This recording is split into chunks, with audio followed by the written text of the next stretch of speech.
नमस्कार सर्वांना। काही वेळा काय होतं, शिळी पोळी उडते। आज माझ्याकडे ना मेथीचे थेपले शिल्लक आहेत। त्यातला एक थेपला घ्यायचा आहे, त्यावरती शेजवान चटणी लावून घ्यायची। सुरीने ते कट मारून घ्यायचं आहे। त्या पद्धतीने कट आला पाहिजे। पनीर घालून घ्यायचे किसलेलं, एका बाजूला कांद्याचे स्लाइस घालून घ्यायचे, उजरेला चीज घालून घ्यायचं आहे, त्याला दुडून घ्यायचं आहे। अशा पद्धतीने पाहू शकते दुडून झालेलं आहे। तवा गरम करून दोन्ही साईडने छान असं भाजून घ्यायचे किंवा बटर लावून घ्यायचे।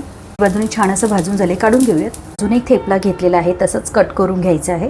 वरती लावायचे मेयोनीज घालून घ्यायचे, खोबऱ्याची चटणी, किसलेलं पनीर घालून घ्यायचे, टॅमॅटो घालून घ्यायचे, उजरेला चीज घालून घ्यायचे, तसंच फोल्ड करून घ्यायचे। करून झालेलं आहे, भाजून घ्यायचे दोन्ही बाजूने छान असं भाजून झालेलं आहे, काढून घेऊयात।